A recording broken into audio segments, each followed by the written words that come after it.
some of the things that I'm looking at though, and the way the research I do often starts with a lot of what you all are doing, and then how you interface with your IRBs, and then what some best practices come out.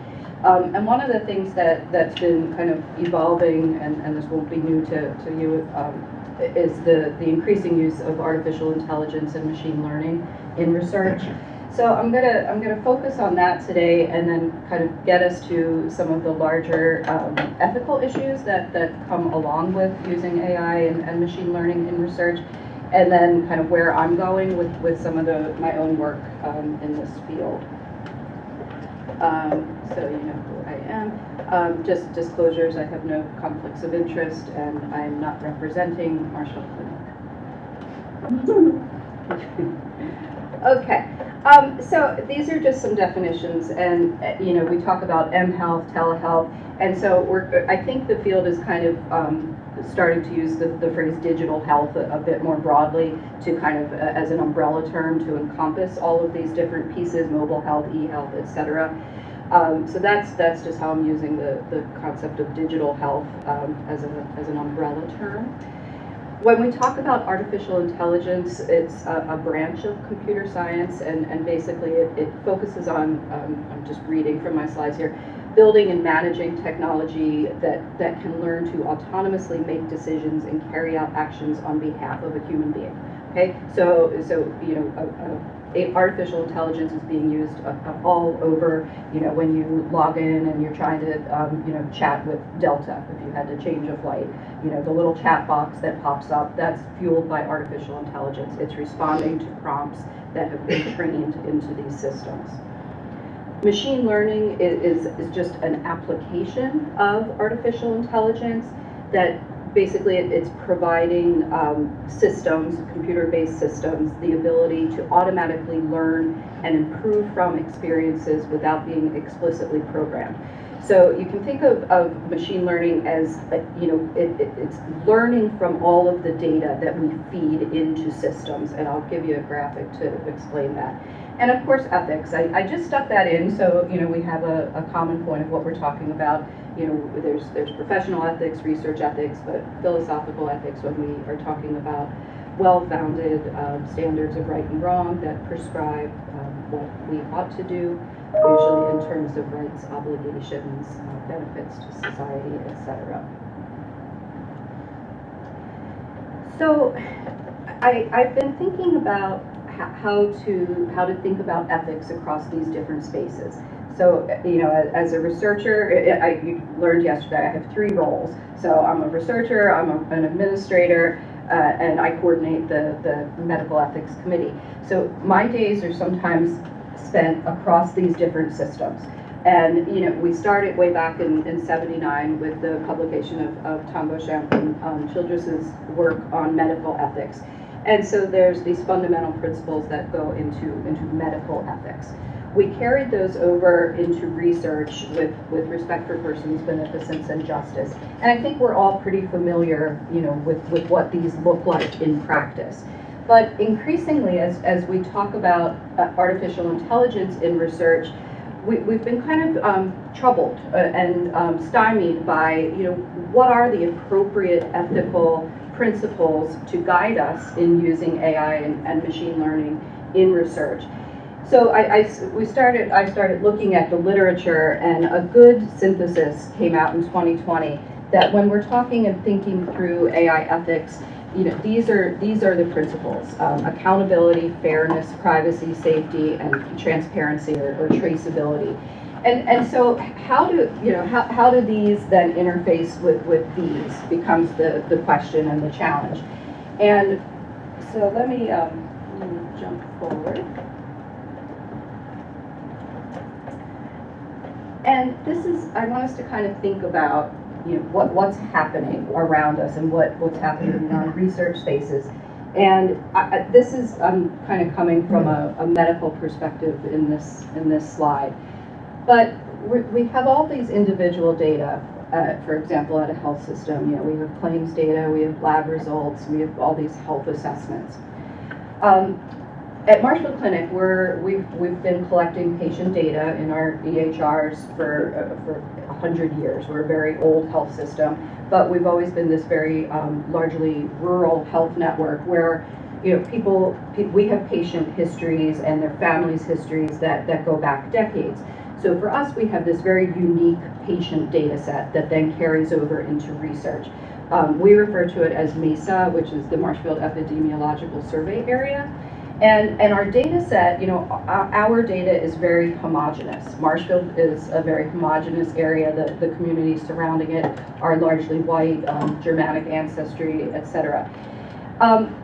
What we're starting to see, we recently transitioned to Cerner, which is a different EHR. And so now our nice little contained data set that was largely, of our own population is starting to get synthesized with other medical data. So that's causing one ethical issue that I'll talk about in just a few minutes. But with AI and machine learning, what we're seeing in clinical spaces especially is that all of these types of data up here can be synthesized with all sorts of real world data. SACHARP has a document about real world data. And it's all the stuff that we do every day. It's all the data that we're contributing, to the internet, to our shopping histories. So when we start synthesizing, our medical data with all of these other, and I just lumped them under big data sources. We've all heard the concept of big data. So big data can come from all sorts of data, provenance, the data sources. So there's medical data, consumer data, our social media data, our sensors that we wear, wearables, Internet of Things, smart devices. We have everything, from smart refrigerators to smart toilets to, all sorts of smart devices that are constantly generating, taking data, feeding data back into different systems. So we take all of this, right? And we want to be able, with medical research, start from here, combine with here, and then come out with models or predictive systems that help us understand, future state, learn what might be. So we learn about predictive analytics. However, and I kind of pointed across this way, when we talk about AI and machine learning and algorithms, those algorithms are trained, and they're trained by real world data. Okay, so the concept of machine learning, as I said, it's constantly relearning based on the input, based on the data that it's being fed. And machine learning, like I heard someone refer to machine learning as like very, very data hungry, right? It's always seeking more data in order to improve the model. But if you think about where all the data are coming from, there's oftentimes really significant limitations to those data sets. Who's contributing the data? How are they contributing the data? And most importantly, who's left out of those data sets? And what's been found across different data sets in different fields is that, no big surprise, there's oftentimes a huge lack of all sorts of diversity across real world data. That can take place in the shape of ethnicity, gender, age, location, etc. So if there's insufficient data going into the model itself is going to spit out inaccurate results or inaccurate predictions. Okay, and what can result then is real world bias. So we've heard a lot these days, in the past couple of years, we're hearing more and more about algorithmic justice and fairness. We're seeing the emergence of fields like critical algorithm studies.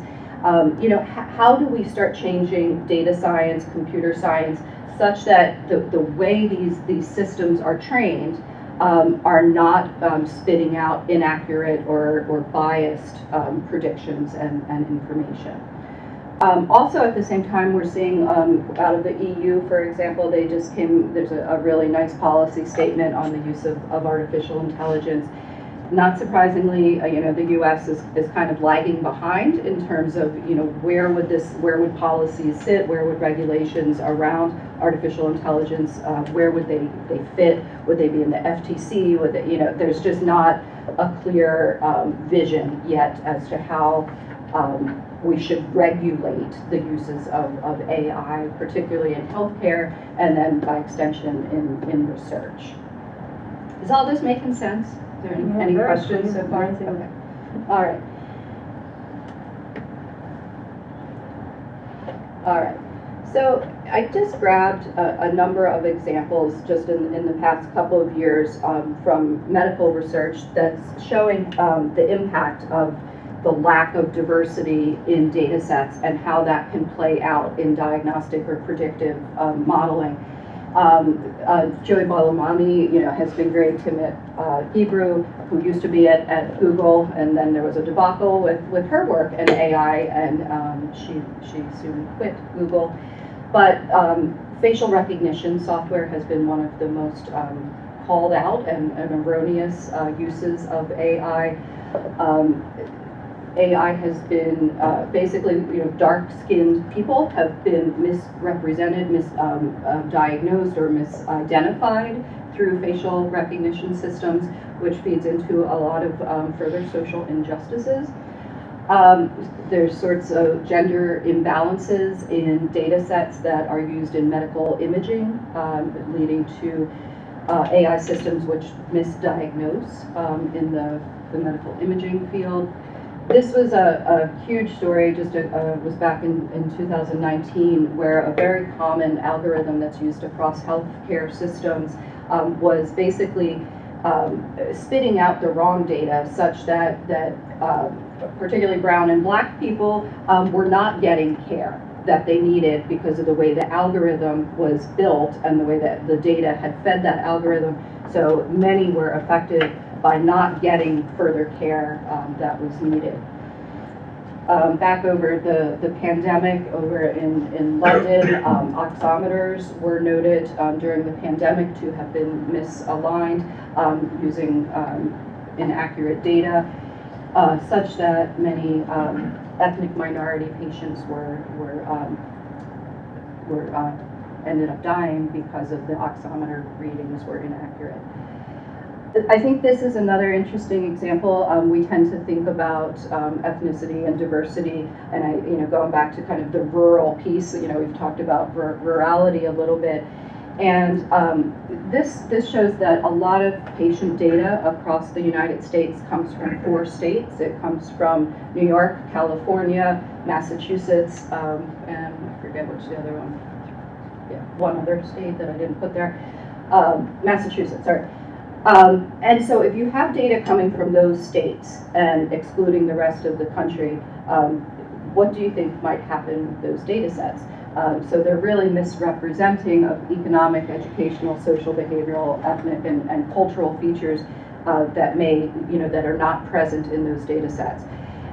What has been shown then is that misdiagnoses and or no diagnoses have been the result when we don't have appropriate or accurate models from which diagnostic algorithms can be employed. One thing that we noticed in Marshfield, particularly around this idea of data and data shift, like when data sets that were used to train models haven't been updated. There's this issue called data shift, and models can go out of time. They get old. They become obsolete if they're not continuously updated. So we're seeing some interesting issues where we're getting all of these new data, and our models are being becoming antiquated or obsolete because again we built our models on a very specific population, and now the data that we have doesn't fit within our models.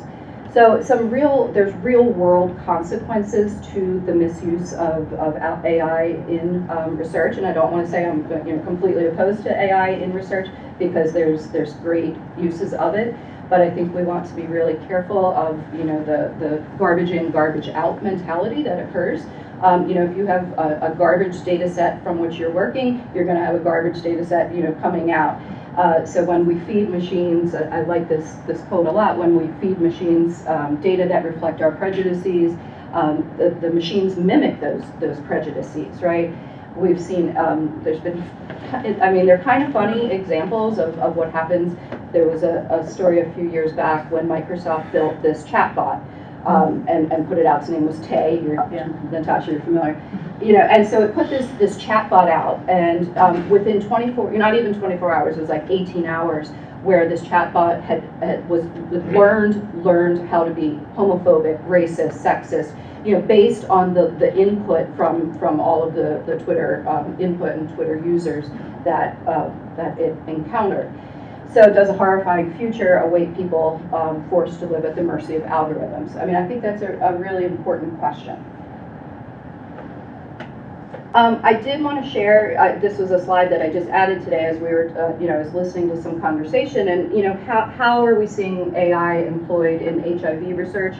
So I haven't had time to go through all of these studies, but I think it's important, you know, to see that there, you know, here's the population, what the data sources are, and to get a sense for, you know, where these data are pulling from, how they're being used. I think Jonathan's work uses ecological monetary assessments and so forth. So what are the concerns? In the medical space, we're talking a lot about whether or not we should be reliant on real-world data, or if we should move to what's being called synthetic data. So synthetic data would be data that are, you know, very similar to real-world data, but not. They're not real. They're synthetic. They're based, you know, they're modeled off of real data, but created in such a way that there's no link, there's no identifiers, they're not connected to any given person. So this idea of using synthetic data has been, it's not a panacea. It's certainly not a panacea, but it is being used as a potential way to avoid the major privacy issues that have been called out in these frames. Also, with synthetic data, you can avoid the problems of you know, not getting data from particular populations or biased data that are coming in.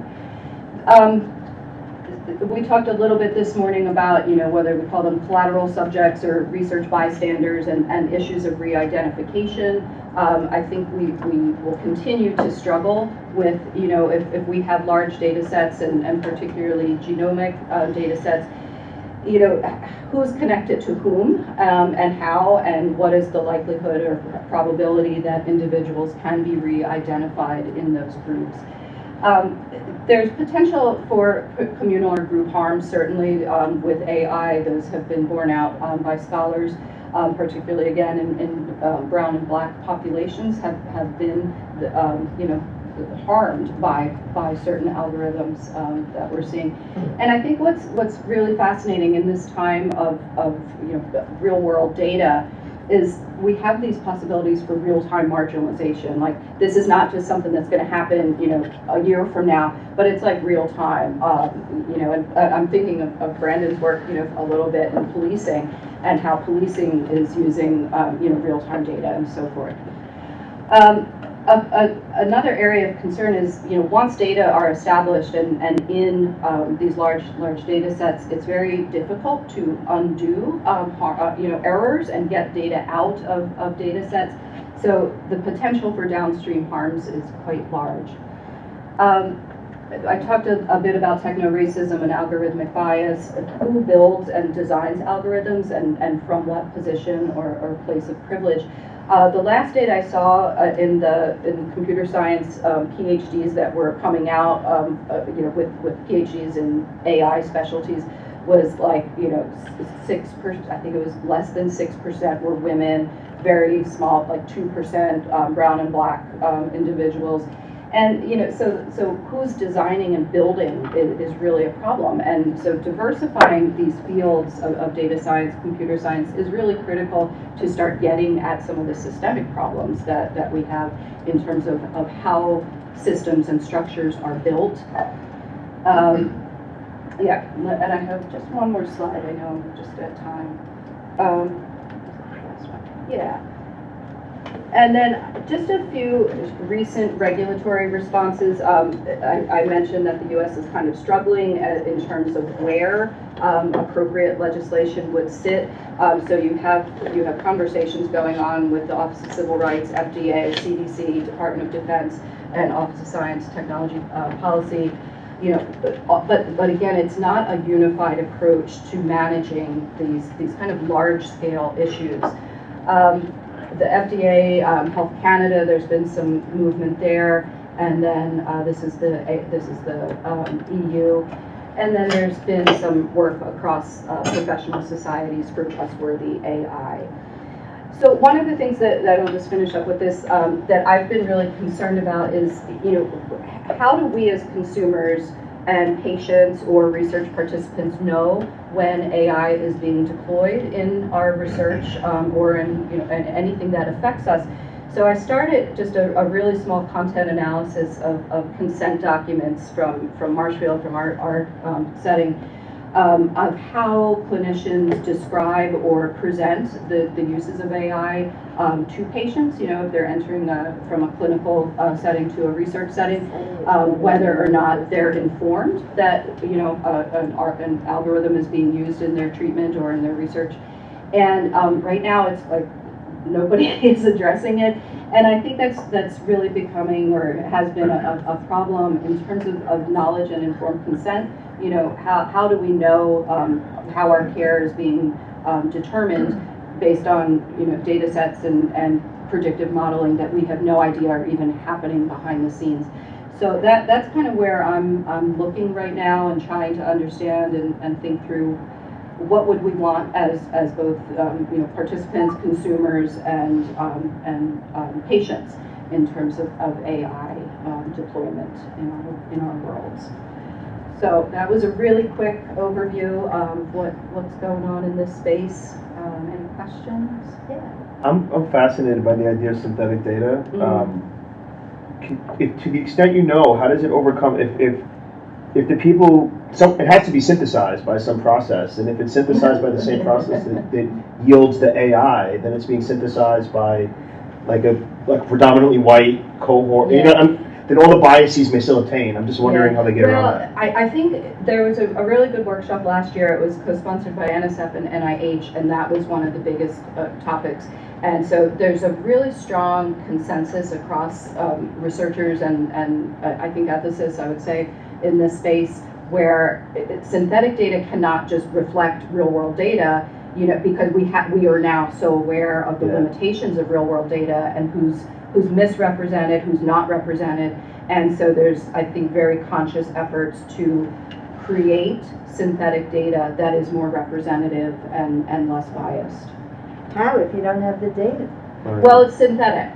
So you're creating it. No, but I'm saying it's still your biases. Somebody's biases is creating this ideal world. Right, here. but I think that's where, you know, there's like great initiatives by the Algorithmic Justice League, for example, who are, you know, really fueling these conversations and saying, like, we can't do this wrong again, you know, and working to establish better you know, awareness and best practices to ensure that these data are created with an awareness of difference and diversity.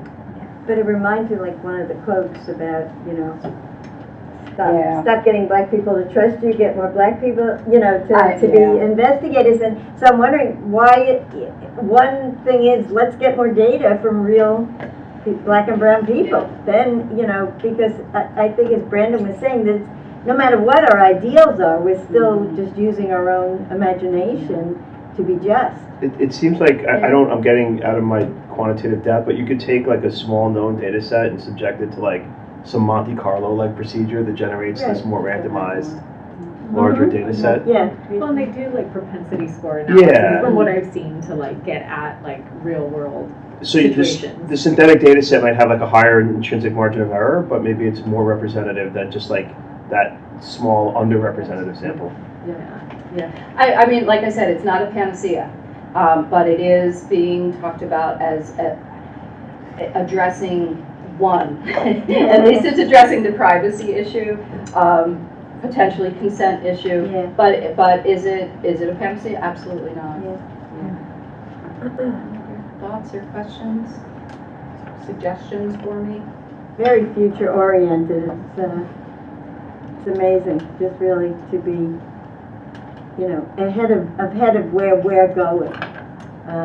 Elizabeth, I think it's really exciting. The one thing is, how do they get around HIPAA? I don't. With synthetic data again?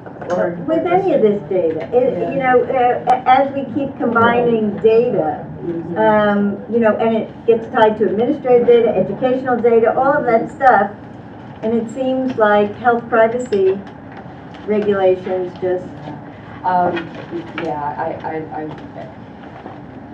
There's ways, at least in the health system context, patient data can be used in research data. No, I know, to I'm just identify- wondering the extent to which the patients are aware of this. They can. Well, right, I mean, that's to where I'm trying to go with Right, my next exactly. research, because, you know, we sign HIPAA, you know, we're doing Right. this for clinical care, and next thing you know, your data is over in our data warehouse for Right. research, and, you know, that's not a HIPAA violation, because we're one covered entity.